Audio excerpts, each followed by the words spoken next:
luckily, thank you, Lee, for taking the time and teaching us all, because I'm in the same boat as you guys. It's my pleasure. This is definitely something that I fell into just because of my previous brokerage and their giant push. And they had so many land listings. We're talking anywhere between 50 to 100 at a time. And I was that person that took care of most of it. And it let me take a very unique perspective of that. But I'm already jumping into a little bit of my presentation. So I'm just going to kind of jump in and go. How does that sound to everyone? Awesome. So let's go and get this shared. If you have questions, feel free to just say something as I'm going. So why make land a part of your business? They definitely are not making any more of it. Why do I like land sales?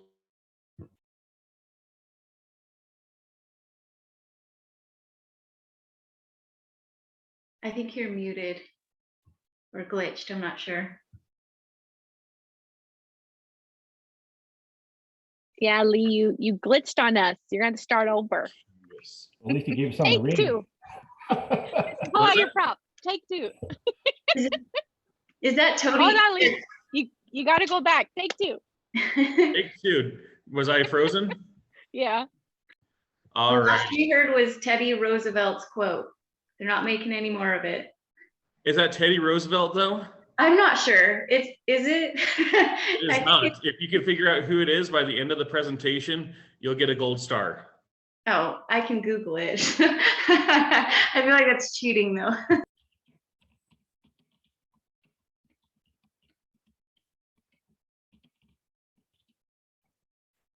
Mark Twain. Are we frozen again? It's Mark Twain. All right, take three. Anybody hear me? I can hear you, David. Yeah, we Okay. can hear you. Mark Twain. Check. Hashtag Mark Twain. Okay. I totally cheated, by the way. Mark Twain, yes.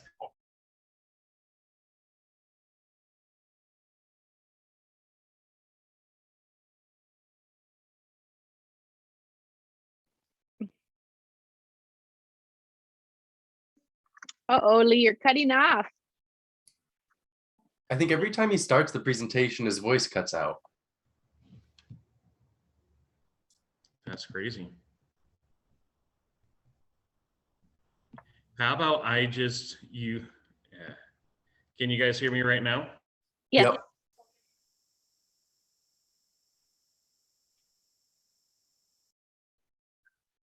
We cannot hear you at the moment.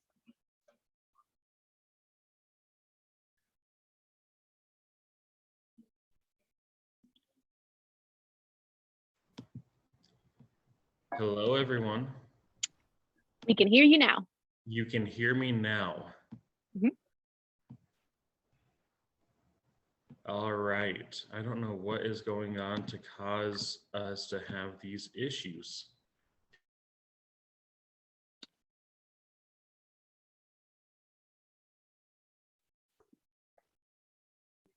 What if you try turning off your camera, but leaving your share screen on?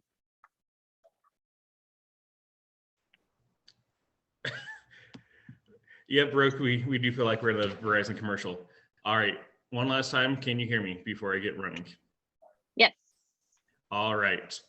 The reason why I like to do dirt so much is it is a blank canvas for everybody's dreams. It is one of those items that anybody could put their own personal twist and their personality into and build their dreams and their future on. What should we expect to learn today? Everything from what it looks like to know what you can and cannot do with a piece of land,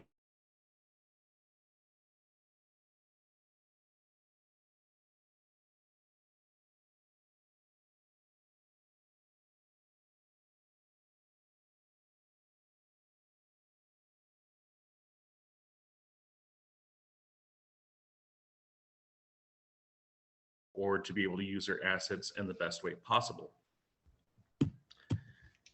Land is where all homes begin and where relationships are made. The reason why I say that is many times you will start people with land and they will quickly escalate to buying a house. I have probably had at least a quarter of people that I begin speaking to land decide to buy a house instead. And so very cheap leads, we'll talk about that later on, turn into larger business. Land and its uses. There is definitely, as you drive, you'll see everything under the sun from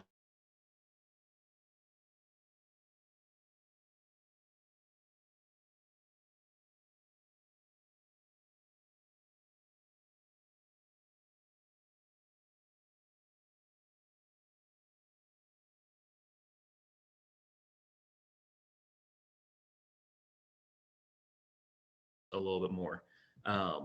Commercial and industrial uses, if you're having people looking to. Hey, Lee, you keep cutting out. Okay, so it's not just me. Yeah, it's in and out.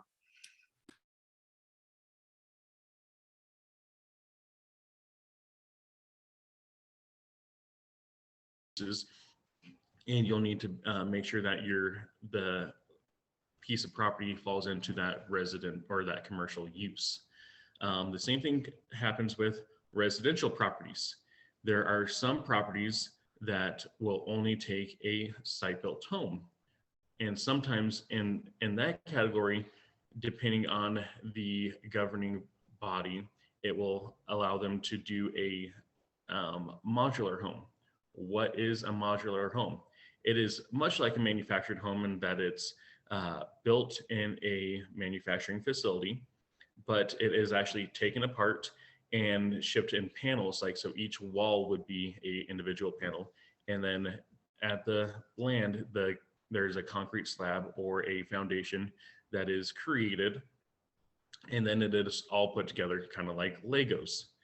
And so since it is assembled on site, sometimes that will fall into a site-built home.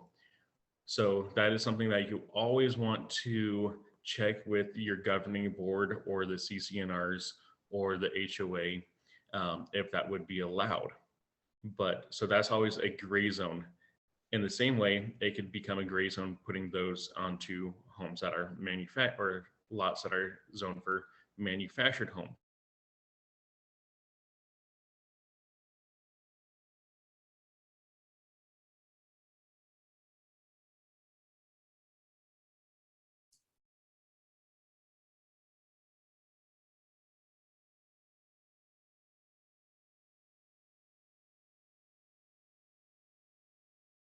So they already have their ceilings, they already have their floors. They Hey just Lee, have I'm so sorry to interrupt, but you're cutting in and out again.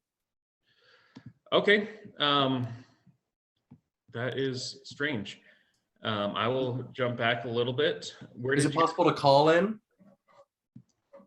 What was that? Is it possible to maybe call in for your audio? Yes. Yeah, that might work better as well. Give me 1 second, and I will work that. Or is somebody else at your house using broadband too? I'm at the office right now, and there is nobody else at the office doing anything. Yeah. So, yeah, give me a second, and I will do a call in for my audio.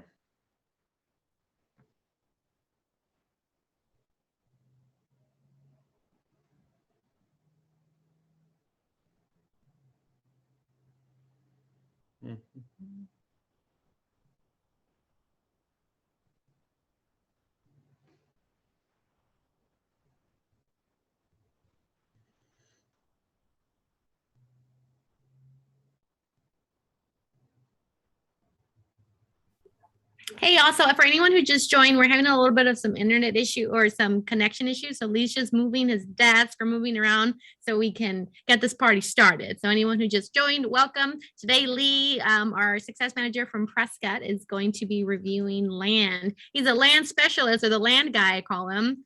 He doesn't like the nickname, but he's really good at land. He's done tons of land deals. So he's the go-to guy for any questions here at Best Homes Real Estate. He primarily focuses in the Prescott Valley, but we're going to give him a second to get back on. All There we go. Leanne, if you don't mind, maybe going back just a little bit. I know we were having in and out connection. right. so Yeah. be sure- I'm gonna jump right back to there. Okay. Yeah, Lee, I sent over a link to you on your email, so you should be able to call in from that one. Okay.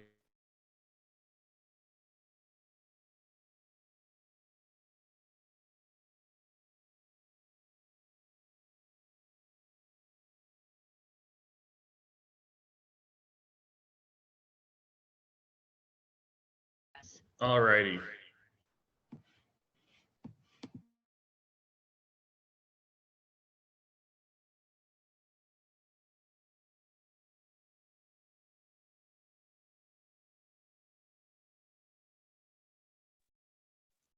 Can you hear me better now? Oh yeah, big difference. Yep. All righty.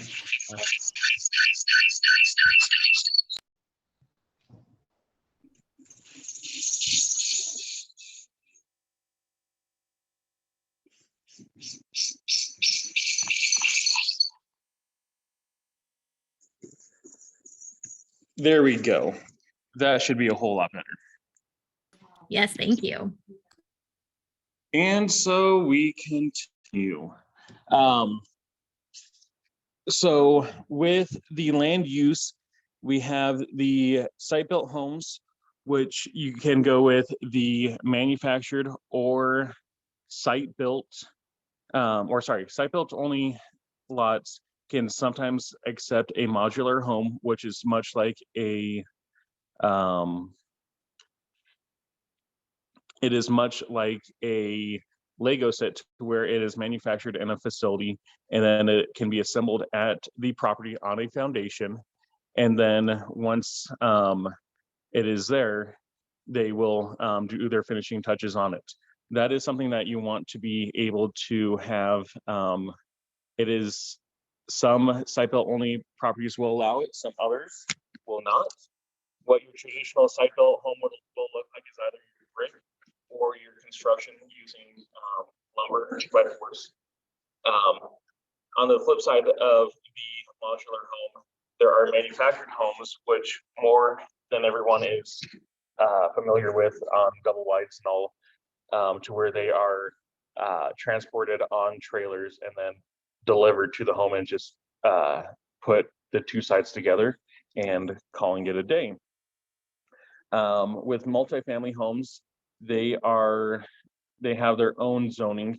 So you can, even though it might be considered to be a site-built home, since you have multiple residents in there, many zonings do not allow for just a multifamily home to exist.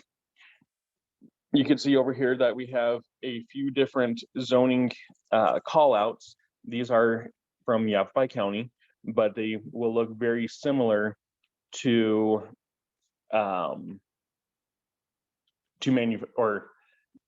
any county. So with the R1L70, that is something along the lines of the R means that is a residential only. The 1 means that it is only one family, single family unit can be developed there, meaning not a multifamily. The L means it is limited. The L would signify that you cannot put a manufactured home on there. And then the 70 is essentially meaning that it would have a approximately 70,000 square feet minimum acreage. So all that it is, so you can put a single family home that is site built on a 1 acre parcel for that.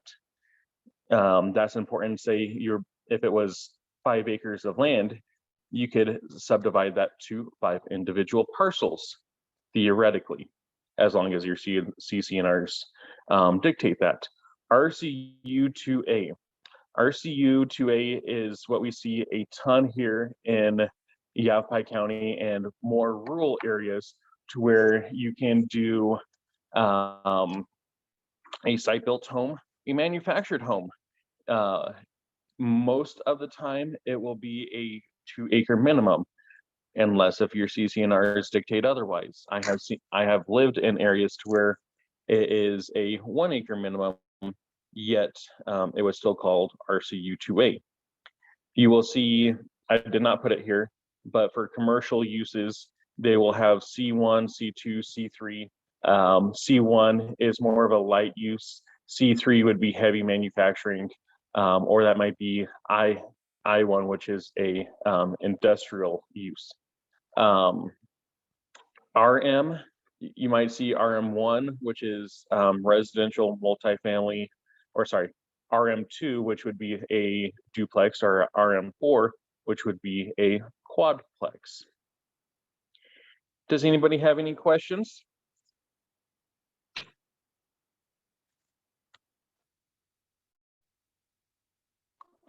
Can everybody still hear me? Yes. Awesome. All righty. So you want to know what the zoning is. On every single plano, you should have that piece of information. You can go into the municipality, say you're in Glendale.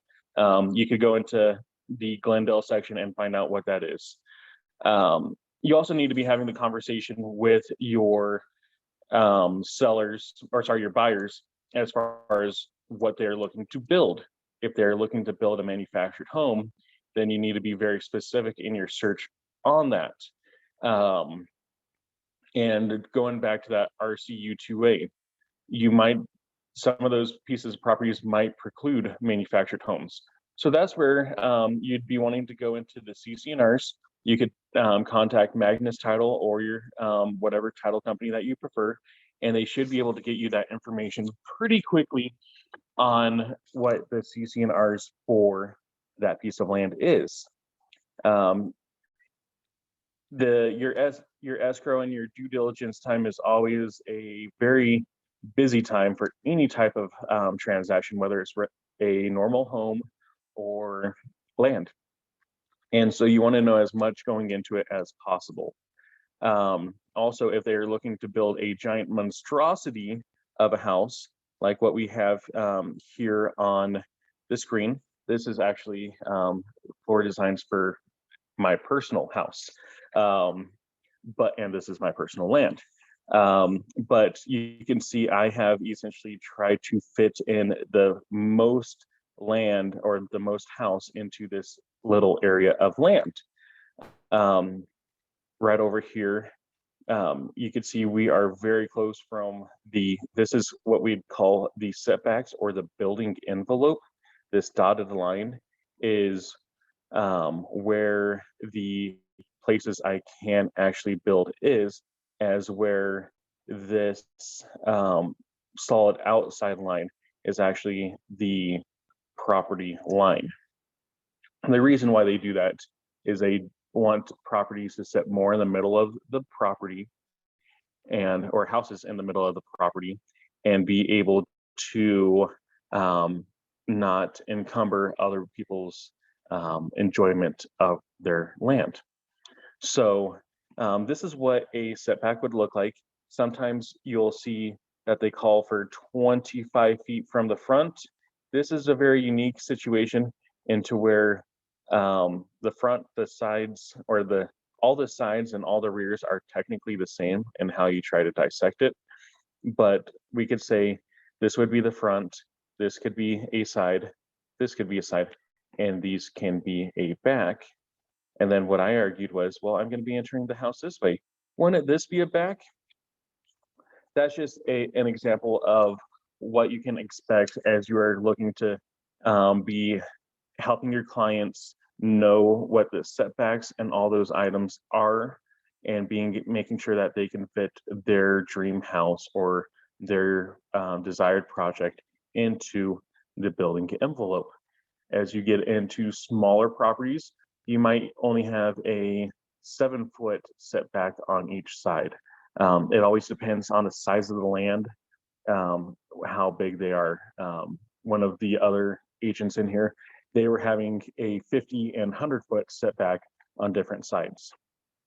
And sometimes those can also have utility easements and such. You always want to have the clients contact the governing agency in terms to the setbacks, architectural items, and restrictions.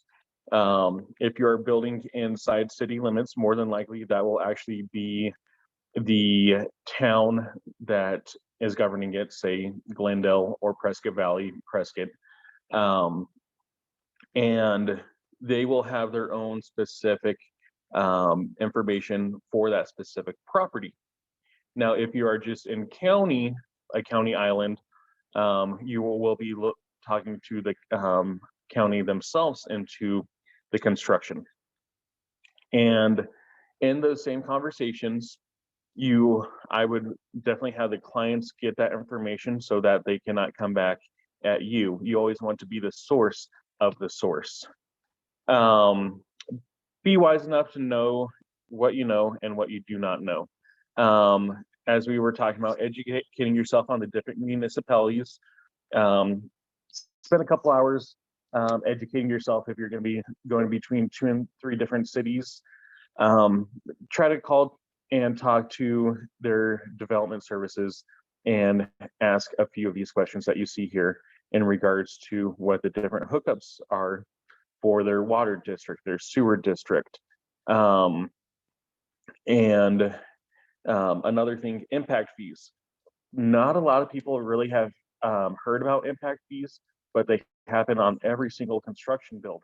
What they are is there's a ton of wear and tear on the road systems and all that for actually building a house, and impact on the neighboring properties, everything else. And so it honestly is just another tax that they want to have their money. But with impact fees in our county, they can be $3,500. Inside Prescott Valley, it could be well over $14,000. So as you are dealing with clients that are on a budget, that essentially $11,000 difference can be huge. It can make or break a construction project. And so those are the type of things that you want to show your expertise in and be able to give your clients the best representation possible. Also, having a conversation with them in regards to how long it takes to review and having you feedback on the plans. There is great differences. I have seen the local Yavapai County being anywhere between 6 months to a year to be able to actually go from plan submitting to being able to be approved, versus another town, Dewey, which is they are having about 1 month turnaround. So if time is of the essence for your clients, that is another thing that you want to be helping educate them on, and be shooting them in the right direction. Knowing in the same way what it will cost to have water installed, what APS or SRP is going to be costing to be bringing the electricity to. If you're in a rural area, that could be tens of thousands of dollars. If you're in a neighborhood, that could be the cost of bringing it to the lot could be very minimal or nothing. APS does have credits for the longer stretches of installation. So the due diligence, that what I just said is a huge part of it, but more specifically, surveys. Surveys is where you are wanting to make sure that you are actually viewing the land in its entirety, and that you as a realtor are not saying this exact corner is 100% without a doubt the corner of your property. If that's 2 feet and that 2 feet has something very special in it, that could be an issue for you. So surveys, there are multiple different types of surveys on this property. You can see these lines coming around. That is showing the slope. A topographical survey will actually have slope lines every feet to 2 feet. Now, I do have one of those. I just don't want to put it up and make the drawing more convoluted. But so they're with multiple different types of surveys. Most people will just choose to do the corners as well as your easements and exits.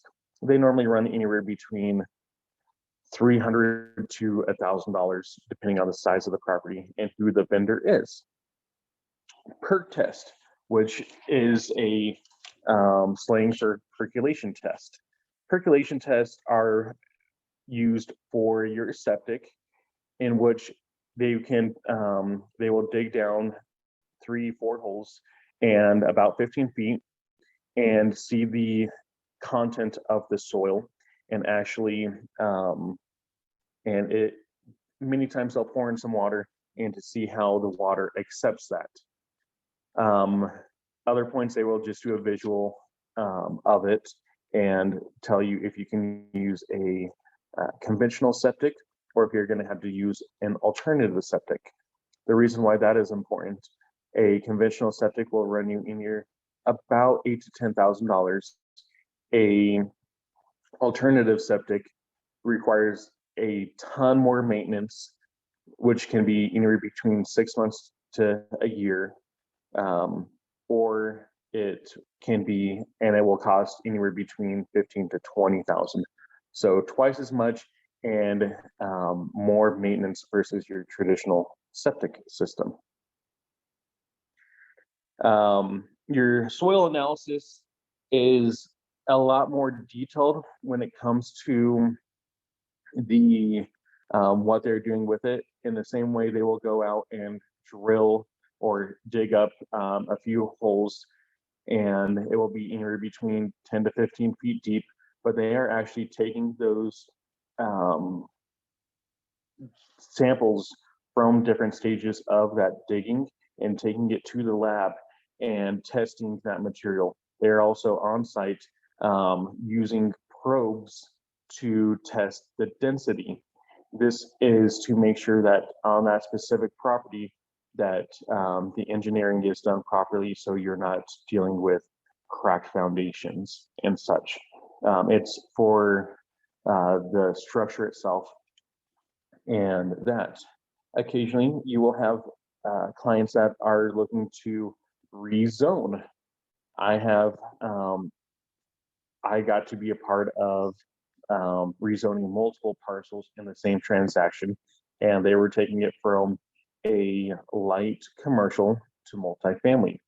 We were able to show that in the area that there was multiple residential houses, and these would be served as a great multifamily unit. So occasionally you will have to create a very long escrow for these types of situations. Every place is different, but you get that conditional approval, and then once they own it, it gets finalized. Sometimes you're going to need contractor input, getting a contractor out there that might specialize in the specific type of home, or giving knowledge in terms to what the cost will be to overcome certain specific issues on the property. Now I'm going to jump back to that same piece of land.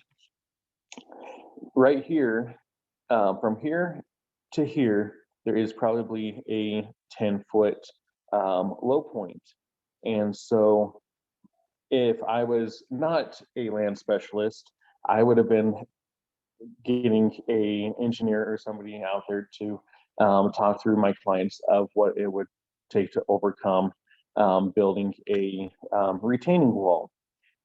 Me having some experience with that, I was able to know in advance that I was going to be looking anywhere between 25 to 30,000 for me myself to do the land or to do the improvement, as where the I had contractors quoting me about 100,000 to do that same improvement. And so those are the type of things. Or if you're dealing with hard services, if you are dealing with waterways, or if you are dealing with just you want to make sure that they are comfortable with this piece of land and they're going to be doing that, that is definitely important. Ingress and egress. Depending on the properties, this is highly important. If you are not coming off a city or a county road, you definitely want to be looking a lot into this. This will tell you that your clients can legally enter and exit the property. Sometimes you will see easements to where your clients can drive across one property to get to theirs. Sometimes you will be driving across forest roads, and that can become a sticky situation at points. So it is always very vital that you are looking at ingress and egress. This will be on your title reports and your Schedule B. Also, if you have any doubts, actually talk to your title and escrow agent, and they should be able to help you get a little bit more knowledge on that. Confirm all utilities. I was actually helping a agent buy land here in Prescott, and the selling agent was adamant there was a well on the property. I personally spent probably 10 or 15 hours out there with a metal detector trying to find this well. Come to find out, there was never a well on the property. That is a huge, huge thing in terms of knowing that this person was expecting a well and to have water on their property, and then to come and find out that there was no water. That's $15,000 to $20,000 value difference if they were having to install their own well. In that same situation, that you would be interested in having that well inspected and having as you have it inspected, they will put equipment in there and to see what the gallons per minute is, so that you will know what type of water output that you would be getting. I've had another client that chose to forego the well test and come to find out that there was a rock that was impacted and halfway down their well, and they had to pay tens of thousands of dollars to have somebody come out and break down that rock. So have things inspected, or have them sign their waivers that you encourage them to do their due diligence. Sometimes you're going to be dealing with a property in an HOA. Encourage your clients to sit at a HOA architectural committee, and if they have plans for it, say I'm in, and have them ask some of the questions, see if what they're aiming to build is normally within what the HOA would be allowing, and have those conversations. Now I'm going to jump gears to a whole different way. We just went through our inspections. We went through how that looks like for a buyer getting through the process. Now I'm going to focus more on how you are representing sellers and representing buyers when it comes to the financing of land. Financing of land can become difficult. There's only a few banks and mortgage companies that actually handle it, and it could be quite pricey. I have done multiple transactions where we use seller financing. Most sellers own their land, full ownership. They are not having any loan on it. But as buyers, especially in today's market, they're looking to build and they are looking to create this dream of theirs a reality. And so sometimes they are having to retain much of their assets to do so. That's where seller financing comes in. I actually just ran this scenario for a client, and it was the sales price was going to be looking to be 100,000. 20% down is a 15-year amortized rate at 7%, and then a 5-year balloon. So what that meant for them was they were going to be receiving a $900 payment, and after those 5 years of payments and the rest of the money was due, they were going to make an extra 30,000 in interest. There is some extra, there's a little bit more risk involved with doing seller finance, but in many cases, the seller has the abilities to foreclose on the property, especially when it is being done through a title company. There are multiple different title companies that have account servicing for these exact scenarios. And the Arizona Association of Realtors has given us certain forms that we can use for seller financing. If we have time, I might touch on this as we get through, but talk to David Roney in regards to the seller financing forms. There's 3 of them. They look very similar, and of which ones should be used in this particular process. Also, if they are at all hesitant, have them consult an accountant and an attorney as well, because this is where we are pushing the outside bounds of our limited scope of law practice. So you are able to input the stuff and be able to negotiate. But if you're trying to explain anything beyond that, definitely have somebody outside taking a hold of it. But as you can see, you are making the seller essentially an extra 30% on their transaction by putting in a seller finance clause in there. This, in the same way, it will help your sellers be able to sell it quicker and allow you to be able to get your payout quicker. And it makes it'll bring more buyers to the table when you put that out there. Sellers financing for buyers. It allows buyers to purchase with less, instead of paying the full 100%, in that case, $100,000, they could come in with 20,000 plus all their closing fees. That 20% will normally cover commissions, all the closing costs for your seller or for the seller, and let them walk away with some money, as well as the buyers will normally cover all the extra fees in terms of account servicing. But it also helps the buyer avoid the costly appraisal fees, that time of appraisal, closing costs, and all that.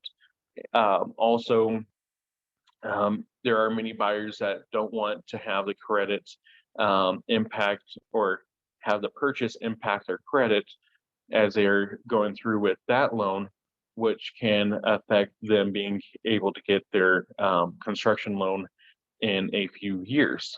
So it is a great thing for both buyers and sellers. Yes, your buyers will be paying more in the end, but as with all things, if you're looking to finance, you are going to be paying for it. Rates are always negotiable, and that's where you always encourage them to do. One other thing in the clause of the land contract, there is a thing called subordination. Subordination, this is, again, you can explain it to them of how it reads, but try not to go too much further. But it essentially means that the owner of the land who is selling the property will allow the buyer to take a construction loan on the land. And so the loan of the financing is being subordinated or taking a second or third position to that construction loan, which will allow them to build a home. And then once everything is complete, the buyer will take a permanent loan and pay off all the different people. But if that buyer defaults, then the seller is then on the hook for the loan on that property for him to retain the property. So it is definitely a higher risk thing for subordination. And that is something that you always want to give some education to if you see that checkbook or that checkbox marked, or if you're checking that box, and definitely have your clients educate themselves more one way or another. Why do we want to make selling land a part of our business? There's a lot more knowledge and items that go into selling land. And when you have this knowledge, it gives you a greater confidence in the rest of your business, because you are able to communicate and educate your clients in multiple different ways.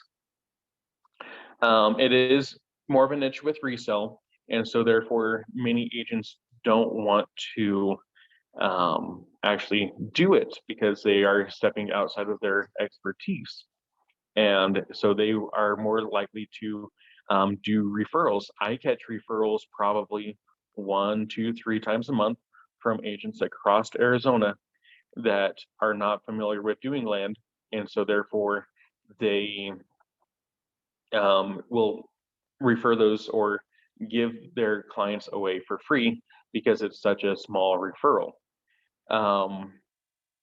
But when you start looking at quantity of transactions, it helps you develop a lot of confidence in that.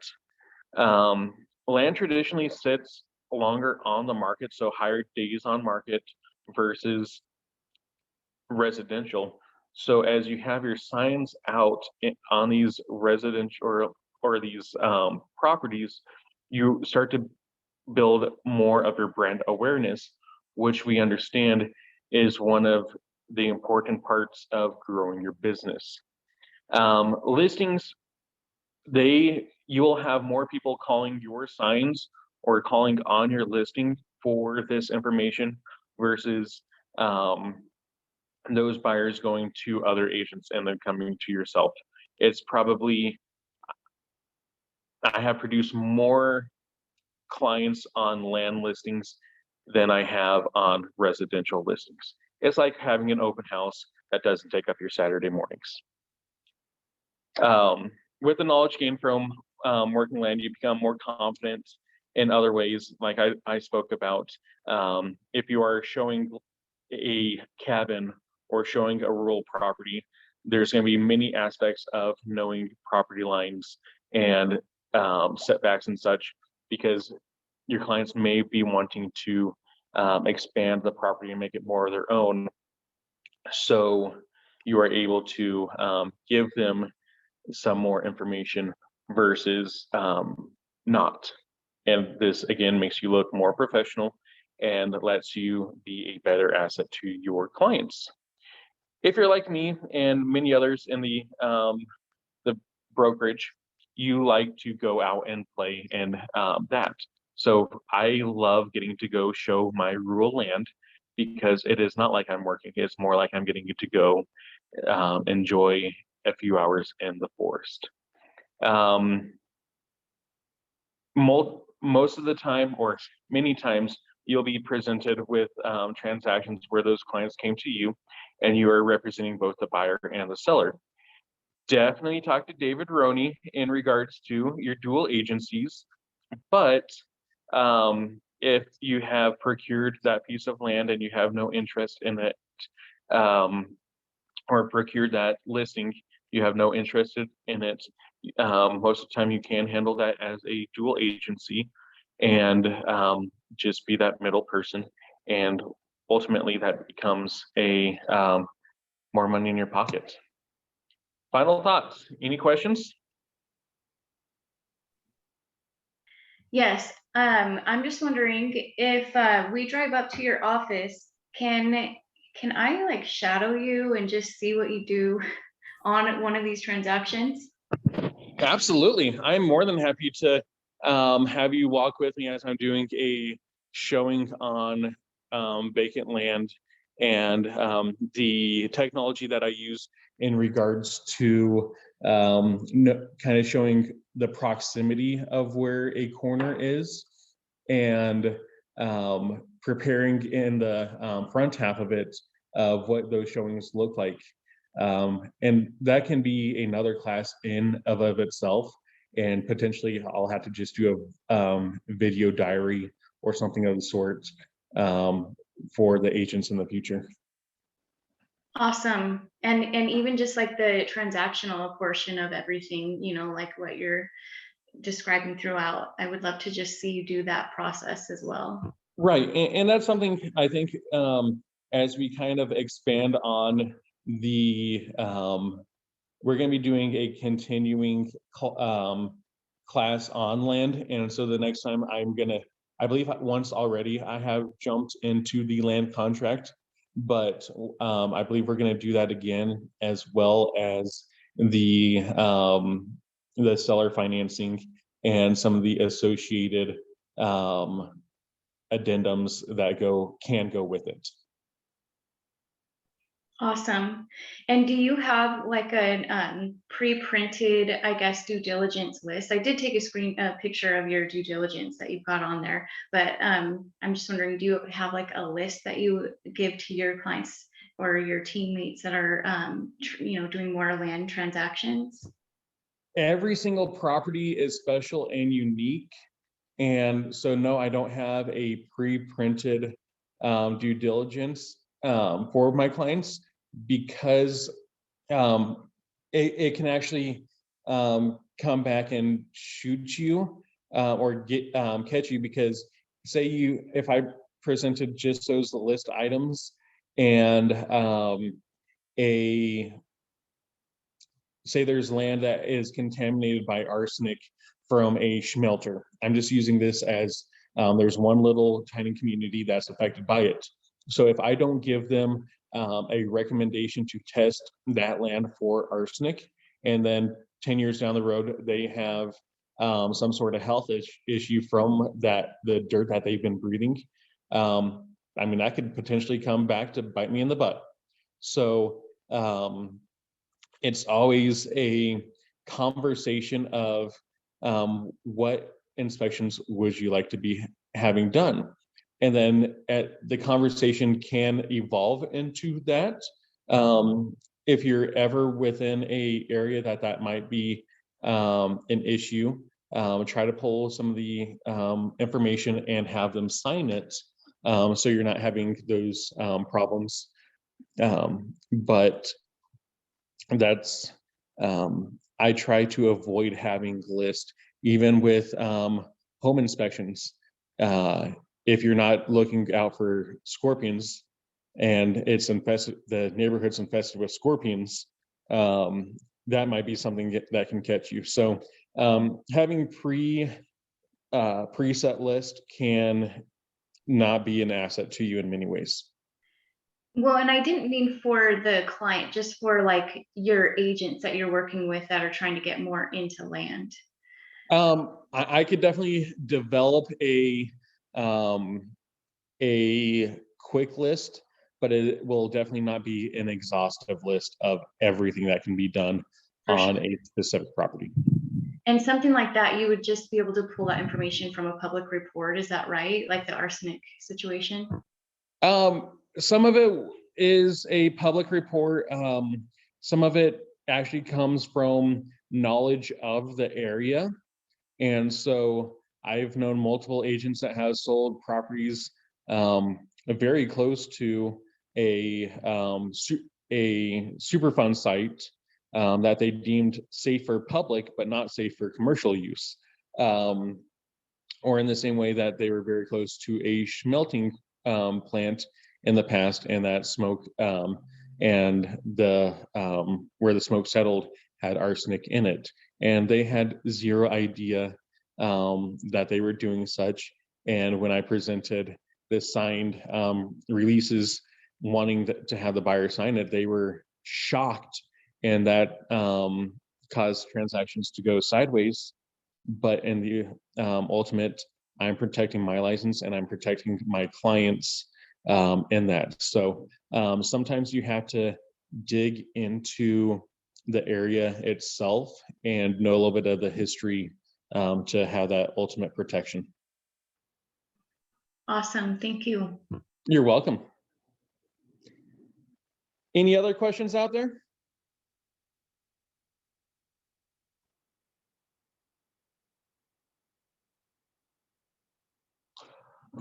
All right. Well, like we said earlier, buy land, they aren't making any more of it. That is by Mark Twain. This is essentially the first of a series that we're going to be touching on with land. If you have any questions on it, I am always happy to be answering them as you're getting into the different situations. Brooke can attest to me being fully available, even for agents not here in the Prescott area, as you are looking at land. So please feel free to contact me. I am the success manager up here in Prescott. And I hope everybody has a great Wednesday. Thank you, guys. Thank you. Thank you. It was my pleasure.